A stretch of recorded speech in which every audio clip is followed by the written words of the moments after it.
Hello student, welcome to my channel Shravan lecturer. आज हम आप लोगों को बताएंगे क्लास 10 मैथ जो 2023 बोर्ड एग्जाम में पेपर देने वाले हैं उनके लिए महत्वपूर्ण प्रश्न। ये वीडियो बहुत ही ज्यादा इंपॉर्टेंट है और जो बोर्ड एग्जाम में 100% पूछा जाएगा वही प्रश्न मैं आप लोगों को बताने वाला हूं, क्योंकि आज के इस वीडियो में मैंने बहुत सारे वेरी इंपॉर्टेंट क्वेश्चन लिया है। ठीक है, जो बोर्ड एग्जाम के लिए बहुत ज्यादा इंपॉर्टेंट है और बोर्ड परीक्षा में 100% पूछा जाएगा। अगर आपका भी टारगेट है 95%, तो इस वीडियो को लास्ट तक जरूर देखना, क्योंकि ये वीडियो बहुत ही ज्यादा इंपॉर्टेंट है क्लास 10 मैथ के लिए। ठीक है, तो वीडियो को लाइक कर देना, अगर चैनल पर नहीं आया तो सब्सक्राइब भी कर लेना। देखो पहला प्रश्न देखो ये क्वेश्चन आप लोग सबसे पहले ध्यान से पढ़ो। ठीक है, जैसा लिखा हुआ यदि हम अंश में एक जोड़ दें, ठीक है, जो हमारा अंश होता है जैसे आपका भिन्न होता है, भिन्न में अंश और हर दोनों होते हैं, तो यदि हम अंश में एक जोड़ दें तथा हर में से एक घटा दें, मतलब अंश में आपको एक जोड़ना है और हर में से एक घटाना है, तो भिन्न एक में बदल जाती है, तो आपका जो भिन्न होगा वो एक के बराबर हो जाएगा। और यदि हम हर में केवल एक जोड़ दें तो भिन्न 1/2 हो जाती है। हर में केवल आपको एक जोड़ना है, ठीक है, तो वह भिन्न ज्ञात कीजिए। तो आपको भिन्न ज्ञात करना है। ठीक है, तो भिन्न ज्ञात करने के लिए जो चीज आपको ज्ञात करना है उसको मान लिया जाता है। ठीक है, तो देखो जैसे आप अंश और हर मानोगे तो अंश बटे हर हमारा भिन्न हो जाएगा। तो सबसे पहले आप मान लो कि माना जो हमारा भिन्न का अंश है वो x है। ध्यान से समझना, पूरा आप लोगों को समझ में आएगा। ठीक है, देखो आप लोग अंश और हर को मान लीजिए, तो माना जो हमारा भिन्न है, भिन्न का अंश मानते हैं। ठीक है, भिन्न का अंश, ठीक है, भिन्न का अंश को क्या मानेंगे, भिन्न को अंश को x मान लो। ठीक है, तथा हर को आप y मान लो, तथा हर हमारा क्या होगा, y है। तब अगर अंश और हर आपका x और y है, तब आपका अंश और हर आपका है, तो आपका भिन्न क्या होगा। अब इतना तो सारे स्टूडेंट को पता होगा, क्योंकि भिन्न जो होता है वो बराबर होता है अंश बटे हर। तो अंश मैंने x माना है और हर को y माना है, तो x बटे y। ठीक है, ये आपको समझ में आ गया, यहां तक कोई कंफ्यूजन नहीं होगा। फिर आपसे क्वेश्चन में पूछ रहा है, देखो यदि हम अंश में एक जोड़ दें और हर में एक घटा दें तो हमारा भिन्न एक के बराबर हो जाती है। कहने का मतलब है यदि हम अंश में एक जोड़ दें और हर में से एक घटा लें। ठीक है, यहां मैं लिख देता हूं यदि, देखो आप लोग थोड़ा सा लिख देना ताकि ज्यादा बेटर समझ में आए। यदि भिन्न जो है, जैसे आपका भिन्न x बटे y है, तो भिन्न के अंश में, ठीक है, के अंश में क्या जोड़ना है, एक जोड़ना है। ठीक है, एक जोड़ा जाए, जैसे एक मैंने जोड़ दिया या फिर एक जोड़ा जाए। सबसे पहले मैं लिख देता हूं ताकि पूरा आपको समझ में आ जाए। अब जैसे मैंने एक जोड़ा और हर में से एक घटाया, हर में एक घटाया जाए। अगर आपने हर में से एक घटाया, ठीक है, तो आपका भिन्न क्या होगा, तो आपका भिन्न मैं लिख देता हूं डायरेक्ट। देखो x और बटे y है। ठीक है, x बटे y आपका भिन्न है, तो भिन्न आपका ये है, तो मैंने अंश में एक जोड़ दिया, +1 कर दिया, और हर में मैंने -1 कर दिया। ठीक है, -1 कर दिया, तो आपका भिन्न ये हो जाएगा। ठीक है, हो जाएगी, आपका भिन्न यही तो हो जाएगी। ठीक है, तो भिन्न आपका ये हो जाएगी। ठीक है, अब तो आपका प्रश्नानुसार वह एक हो जाएगी। ठीक है, प्रश्नानुसार ये जो आपका होगा ये एक के बराबर हो जाएगा।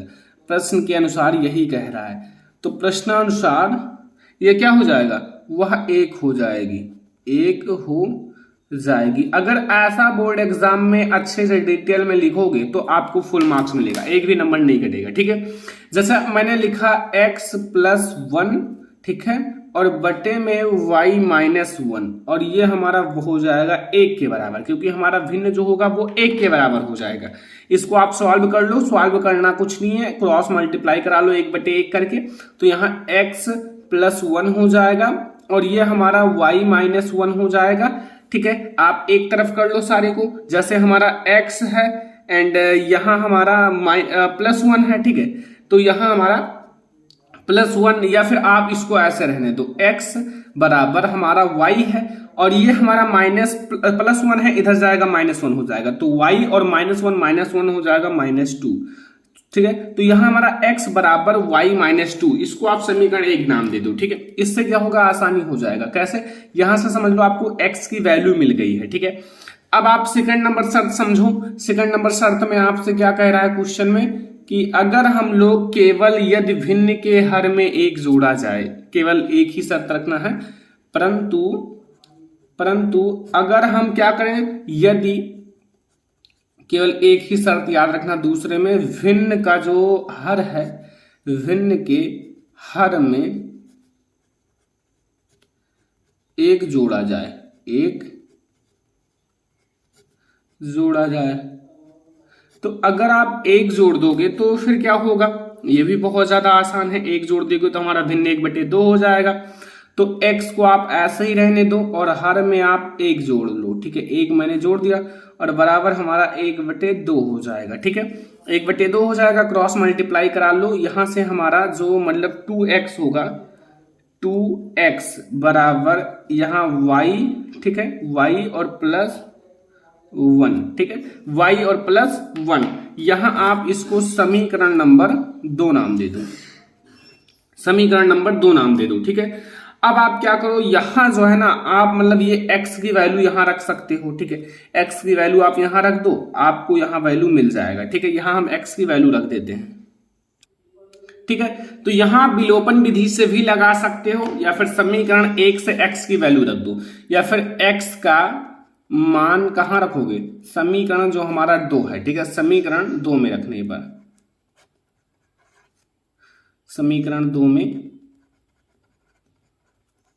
रखने पर, तो समीकरण 2 हमारा आपके सामने है। यहां आप x की वैल्यू रख दो। ठीक है, यहां हमारा देखो 2x है, तो x के स्थान पर आपका यहां जो वैल्यू है y-2 है। ठीक है, x बराबर हमें y-2 मिला है, और यहां हमारा y है एंड यहां प्लस 1 है। ठीक है, यहां से आपकी y की वैल्यू अभी निकल जाएगी, यहां से 2y हो जाएगा, यहां से -4 हो जाएगा, equal to y and plus 1। ठीक है, अब देखो आप लोग यहाँ चर और अचर को एक तरफ कर लो, 2y और इधर करो, यहाँ y हो जाएगा, और ये हमारा हो जाएगा, इधर आपका 1 है और ये -4 है, तो इधर +4 हो जाएगा। ठीक है, और यहां से अगर y घटाओगे तो y बराबर 5 मिलेगा। क्या मिलेगा, 5।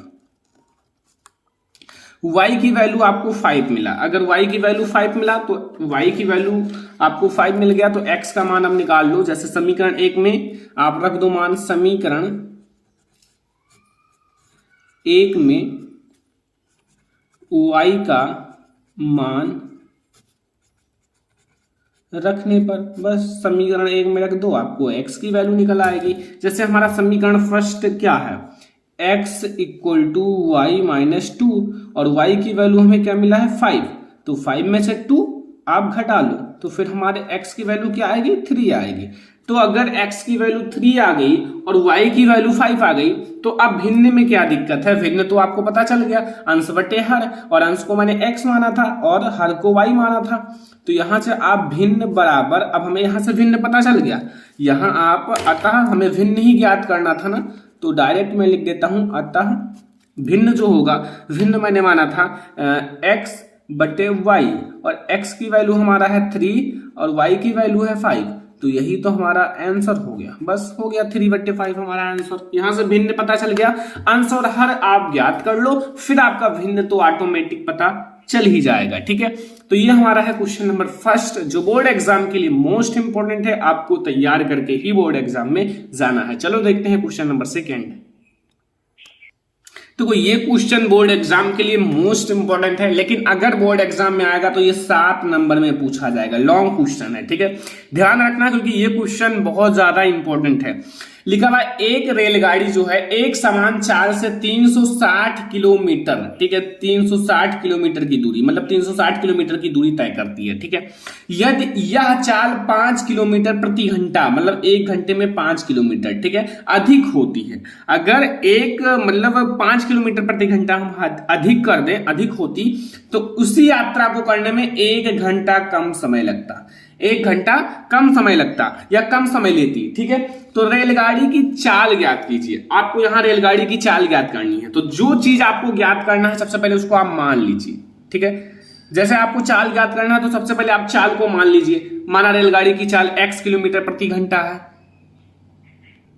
ठीक है, तो यहां अब आप लोग समझो, अभी आप लोगों को बहुत अच्छे से समझ में आ जाएगा। लॉन्ग क्वेश्चन है, ध्यान से समझना। देखो यहां हम लोग सबसे पहले मानेंगे, माना जो रेलगाड़ी की चाल है,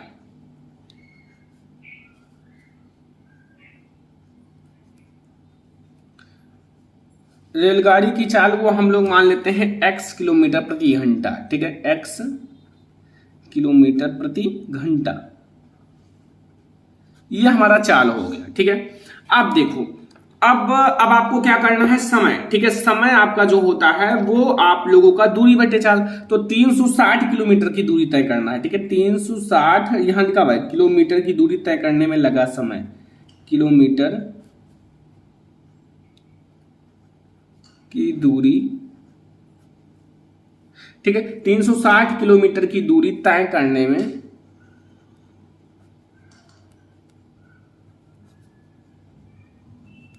लगा समय। ठीक है, समय आप लोगों का, पहले आपका दूरी है 360 और चाल हमारा है x, घंटा लिख देना। ठीक है, क्योंकि मात्रक है बस। तो ये आप लोगों का यहां से समझ में आ गया। ठीक है, अब अगर हम क्या करें, अगर हम मतलब यहां देखो, अकॉर्डिंग टू क्वेश्चन, यदि रेलगाड़ी की चाल 5 किलोमीटर प्रति घंटा अधिक होती है, ठीक है, अर्थात चाल जो होगा x+5 हो जाएगा। ठीक है, तो आप लोगों का किलोमीटर प्रति घंटा होती तो 360 किलोमीटर तय करने में लगा समय। देखो अगर हम लोग 5 किलोमीटर प्रति घंटा अधिक कर दें, ठीक है, चाल जो है ना, यहां आप लोग चाल जो है, चाल कितना आपको ज्यादा करना है, 5 किलोमीटर प्रति घंटा। ठीक है, चाल 5 किलोमीटर प्रति घंटा अधिक हो जाए। ठीक है, अधिक करने पर, अधिक करने पर लगा समय। अब आपका क्या समय लगेगा, देखो चाल आपको बढ़ा देना है, दूरी तो वही है 360 किलोमीटर, और चाल हमारा x की जगह x+5 हो जाएगा। बस क्या दिक्कत है, मतलब इसमें चाल केवल 5 किलोमीटर प्रति घंटा बढ़ा है तो 5 मैंने बढ़ा दिया। अब अकॉर्डिंग टू क्वेश्चन आपको क्या करना है, प्रश्नानुसार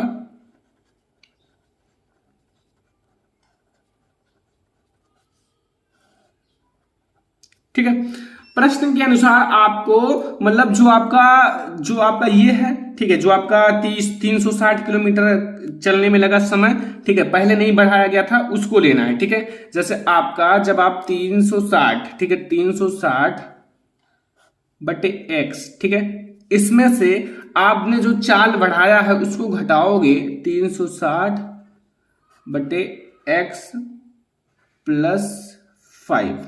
ठीक है, तो कितना समय लगता है, तो देख लो यहां 1 घंटा। ठीक है, 1 घंटा कम समय लेता है, तो इसमें से इतना माइनस करोगे तो बराबर, देखो कम समय कह रहा है इसीलिए मैंने यहां माइनस करा है। ठीक है, माइनस करोगे तो 1 घंटा कम समय लेगा। बस इसी चीज को आप सॉल्व कर लो, आपका आंसर आ जाएगा। एक समीकरण मिलेगा, पहले देखो इसका एलसीएम जो होगा वो क्या होगा, वो वही होगा x और x+5। ठीक है, अब देखो ध्यान से, यहां आपका x है तो यहां आपका कितना हो जाएगा, यहां आपका 360x हो जाएगा। देखो एक बार x में मल्टीप्लाई होगा, एक बार 5 में मल्टीप्लाई होगा, तो 5 में होगा तो 360 का जब 5 में होगा 1800 हो जाएगा। ठीक है, और इसका तो इससे ही होगा, 360 माइनस में x हो जाएगा। ठीक है, इतना समझ में आया, बराबर हमारा 1 हो जाएगा। यहां तक आपको क्लियर हो गया, ये हमारा माइनस में है या प्लस में है, कट जाएगा। ठीक है, तो ये हमारा कितना हो जाएगा, 1800, तो ये हमारा 1800 हो गया, और इसको आप मल्टीप्लाई करोगे तो ये हमारा x² और प्लस 5x इक्वल टू 1। ठीक है, अब इसको आप एक फैक्टर बना लो, एक समीकरण बना लो, लाइक जहां क्रॉस मल्टीप्लाई कराओगे तो x² plus 5x equal to 1800।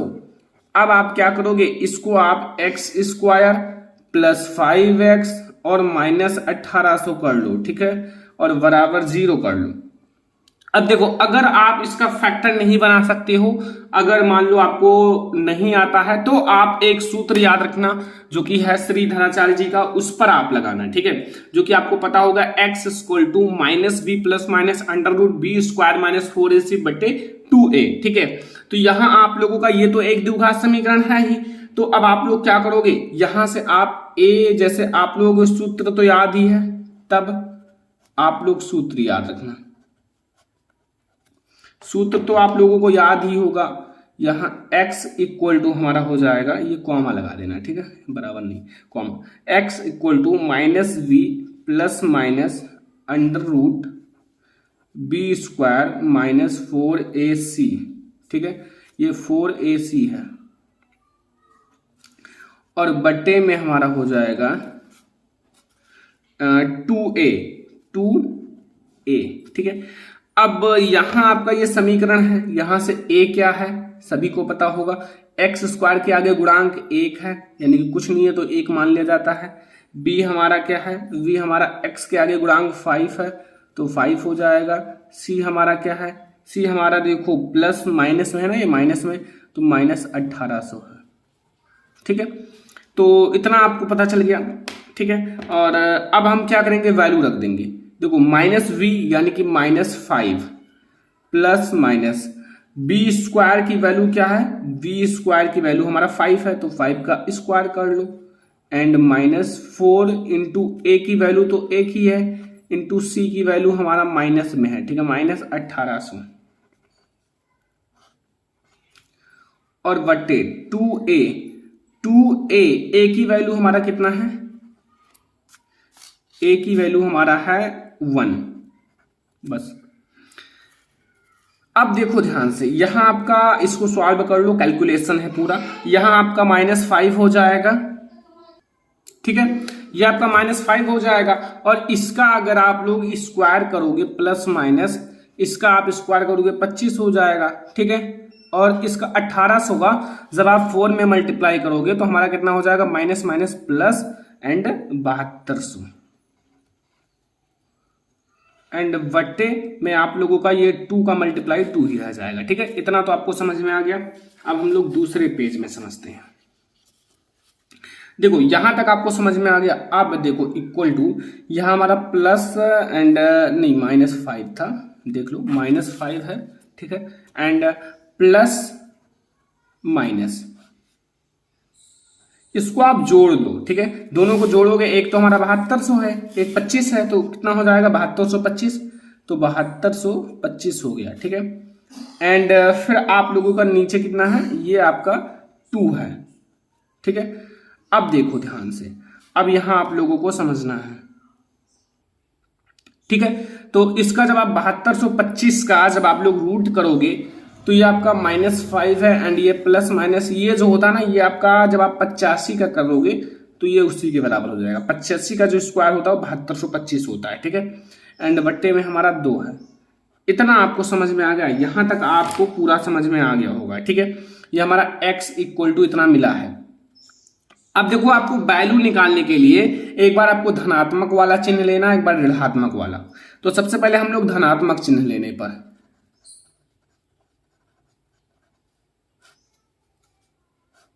धनात्मक चिन्ह लेने पर, ठीक है, धनात्मक चिन्ह एक बार लो, एक बार ऋणात्मक चिन्ह, फिर आपकी वैल्यू आ जाएगी। यहां से x इक्वल टू देखो -5, एक बार आपको प्लस वाला लेना है, 85 बटे में 2, इसको आप घटाओगे तो फिर आपका 80 हो जाएगा बटे में 2, और इक्वल टू 40, यानी कि हमारी वैल्यू 40 आई, ठीक है, ये हमारा 40 आ गया। अब एक बार आपको ऋणात्मक चिन्ह लेना है,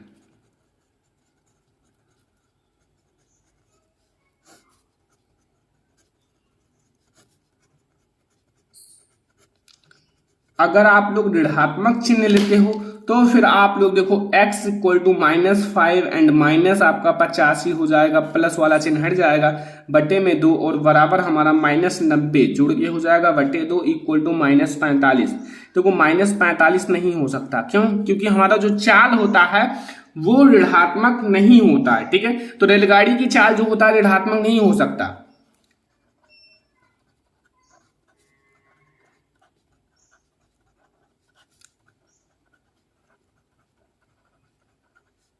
ऋणात्मक नहीं हो सकता है। अगर ऋणात्मक नहीं हो सकता है तब हमारा जो होगा ना वो क्या होगा, तब हमारा x बराबर 40 आंसर हो जाएगा, सॉरी 40 आंसर हो जाएगा। लास्ट में मैं लिख देता हूं अतः रेलगाड़ी की चाल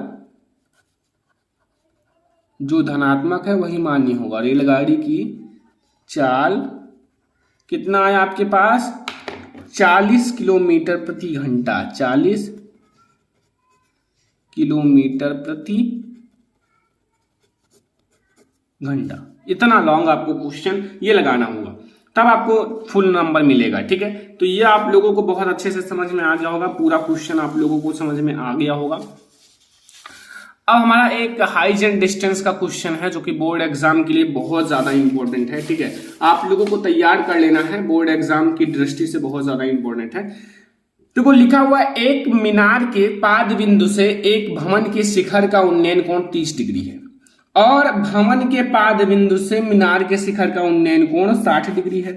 यदि मीनार 50 मीटर ऊंची है तो भवन की ऊंचाई ज्ञात कीजिए। आपको यहां भवन की ऊंचाई ज्ञात करना है। ठीक है, देखो ध्यान से समझना, इसके लिए फिगर बहुत ज्यादा इंपॉर्टेंट है। फिगर देखो लिखा है एक मीनार के पाद बिंदु से, जो मीनार का पाद बिंदु के एक भवन के शिखर का उन्नयन कोण 30 डिग्री है और भवन के पाद बिंदु से मीनार के शिखर का उन्नयन कोण 60 डिग्री है। यदि मीनार 50 मीटर ऊंचा हो। ठीक है, मीनार कितना ऊंचा है, 50 मीटर, तो 50 मीटर आप लोग ऊंचा मीनार बनाइए, फिर उससे छोटा आप लोगों को भवन बनाना है। ठीक है, उससे छोटा भवन बनाना है। ठीक है, सबसे पहले आप 50 मीटर ऊंचा भवन मीनार बना लीजिए। ठीक है, ये आपका 50 मीटर ऊंचा मैंने मीनार बना लिया और इसको मैं नाम दे देता हूं ए एंड वी। ध्यान से समझना, देखो एक एक प्रोसेस को समझो। जैसे मैंने इसका नाम तुरंत दे दिया ए और वी और ये 50 मीटर है। ऐसा नहीं कि आप बाद में दो, आप एक एक लाइन खींचो। हाइट एंड डिस्टेंस का यही आपका अच्छा रूल है कि एक एक चीज को समझो। मैंने ये बना लिया और इसी के सामने एक भवन भी बनाना है। मैंने ये समझ लो भवन बना लिया छोटा सा, इसके सामने छोटा भवन बनाना है। ठीक है, और इसको भी मैं नाम दे देता हूं, नाम साथ में दिया करो, लिख दिया करो सी एंड डी, और इसको मैं मान लेता हूं एक्स मीटर। देखो इसको हमें ज्ञात करना है तो इसको मान लेना है। ये हमारा एक्स मीटर हो गया। धरातल को एक दूसरे से मिला दो क्योंकि ये धरती है। ये अब क्या करना है, अब क्वेश्चन में समझो क्या कह रहा है। मैंने मीनार ये बना लिया। अब देखो यहां एक पाद बिंदु से एक भवन के शिखर का, मतलब मीनार के पाद बिंदु से भवन के शिखर का उन्नयन कोण 30 डिग्री है। मतलब जो मीनार का पाद बिंदु है वहां से भवन का शिखर का। ठीक है, तो यहां से मीनार का ये नीचे वाला पाद बिंदु होता है और ये शिखर होता है। तो मीनार के पाद बिंदु से हमें लेना है भवन का शिखर, तो ये मैं ले लेता हूं। इसमें तो कुछ है नहीं बहुत ज्यादा हार्ड। ठीक है, यहां आपको मिलाना है। अब इसका जो उन्नयन कोण है वो कितना है, 30 डिग्री। ठीक है, 30 डिग्री है तो 30 डिग्री लिख दो ये। और फिर आप लोगों को लेना है जो कि इसको मिलाना है, किसको, आपको जो भवन का पाद बिंदु का मीनार के शिखर से। तो हमारा ये भवन का पाद बिंदु हो गया और ये मीनार का शिखर हो गया ये। और इसका जो कोण है वो कितना है, वो हमारा 60 डिग्री है। कितना है, 60 डिग्री। अब आपको फिगर तो भैया कंप्लीट हो गया काफी ज्यादा आसान तरीके से। अब यहां देखो मैंने एक एक पॉइंट को लिख दिया है। माना ए वी एक मीनार है, यहां देखो ए एंड वी क्या है, एक मीनार है ना, वो मैंने लिख दिया है जिसकी ऊंचाई 50 मीटर है जो कि पता है सबको। एंड मीनार के पाद बिंदु से वी से एक भवन सी डी की चोटी का डी का उन्नयन कोण 30 डिग्री है। डी का उन्नयन कोण 30 डिग्री है पता है। जबकि भवन के आधार बिंदु से सी मीनार की चोटी ए का उन्नयन कोण 60 डिग्री है। मीनार के आधार वी से भवन के आधार सी की बीसी है। एंड माना भवन की ऊंचाई C D equal to x meter, इसको मैंने x मान लिया। इसी को हमें ज्ञात करना है। तो अब हम लोग एक एक त्रिभुज को लेंगे। ठीक है, सबसे पहले समकोण त्रिभुज एबीसी। सबसे पहले हम लोग क्या लेंगे, समकोण त्रिभुज एबीसी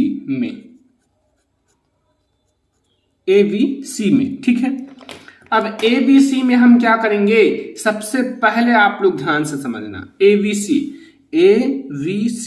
यहां अब आप लोग देखो, यहां हमारा ये लंब दिया हुआ है। ठीक है, लंब दिया हुआ है तो अब हम लोग क्या करेंगे, लंब और वीसी आधार। ठीक है, देखो आधार आप ज्ञात कर लेना, लंब आपको दिया ही है। तो हम लोग क्या करेंगे, यहां करेंगे tan, जो आपका tan c equal to tan c, देखो c आपका कोण है यहाँ, ठीक है, इसलिए मैंने लिया है, ये कोण है। tan c इक्वल टू हमारा देखो AV, यानी कि AV बटे BC। अब कहोगे सर ये कहां से आ गया, देखो tan जो होता है वो लंब बटे आधार के बराबर होता है, तो लंब हमारा AV है और आधार हमारा BC है, ठीक है, बस यही तो मैं आपको बता रहा हूं। तो कोण हमारा कितना दिया हुआ है, tan c। tan c हमारा कोण कितना है, कोण हमारा जो है वो 60 डिग्री है, तो tan 60 डिग्री यहां रख दो, ठीक है। एंड AV हमारा कितना है, 50 है, और VC हमें नहीं पता हुआ है, ठीक है, VC नहीं पता है। देखो 60 डिग्री की जो वैल्यू होती है वो कितनी होती है, वो होती है √3, तो √3 इक्वल टू 50 और बटे में VC। अगर यहां से VC इक्वल टू देखा जाए V एंड C, तो वो हमारा होगा 50 बटे √3 मीटर, ठीक है। ये आपको एक वैल्यू पता चला। अभी हमने एक समकोण त्रिभुज लिया है, अब आपको पुनः दूसरा समकोण त्रिभुज लेना है, पुनः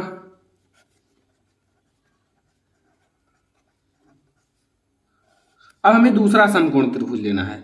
अब हमें क्या लेना है, दूसरा समकोण त्रिभुज, कौन सा, VCD में, BCD में, ठीक है। अब BCD लेना है, VCD, यहां आपका 60 डिग्री की जगह 30 डिग्री है, तो 60 डिग्री था, अब हमें 30 डिग्री लेना है, तो अब आप लोग लो tan 30 डिग्री। यहां हमारा लंब क्या है, लंब आपका x है, ठीक है, x, एंड या फिर मैं डायरेक्ट अभी वो लिखता हूं CD, और आधार हमारा है BC, वही BC, उसमें भी आधार था, इसमें भी, ठीक है।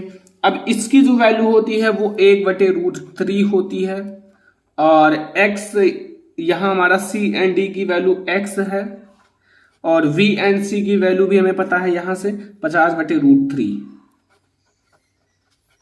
50/√3। यहां से अगर हम देखें x की वैल्यू, तो वो ध्यान से समझना, ये हमारा 50/√3 ऊपर आ जाएगा, और इनटू हमारा ये 1/√3 यहां आ जाएगा, ठीक है। बस यहां से अगर आप मल्टीप्लाई करोगे तो यहां से 50/√3 का गुणा होगा 3 हो जाएगा, तो यही हमारा आंसर हो जाएगा, यही हमारा ऊंचाई है मीटर आंसर। अब इसको आप ऐसे भी लिख सकते हो, x इक्वल टू 16 सही 2/3, देखो 16 3 48 2 50, 50/3 ये भी लिखा है, ठीक है। यही हमारा ऊंचाई है भवन का, यही हमें ज्ञात करना था, भवन की ऊंचाई। तो अगर यहां से भवन की ऊंचाई बताया जाए, भवन की ऊंचाई, तो वो हमारा क्या है, 16 सही 2/3 मीटर में, ठीक है, आंसर। तो ये हमारा है question number 3 height and distance का। आई होप कि आपको ये तीनों क्वेश्चन समझ में आ गया होगा, काफी ज्यादा आसान है, लेकिन आप लोगों के लिए ये सारे इंपॉर्टेंट क्वेश्चन था। आई होप कि आपको वीडियो बहुत ज्यादा पसंद आया होगा। अगर ये वीडियो पसंद आया हो, लाइक करना, शेयर करना अपने फ्रेंड्स के साथ, चैनल पर नहीं आया तो सब्सक्राइब भी कर लेना। और यहाँ से मैंने आपको 3 ऐसे क्वेश्चन बताए जो लॉन्ग है, इंपॉर्टेंट है, ठीक है। चलो फिर मिलते हैं नेक्स्ट इंपॉर्टेंट वीडियो में, तब तक के लिए धन्यवाद।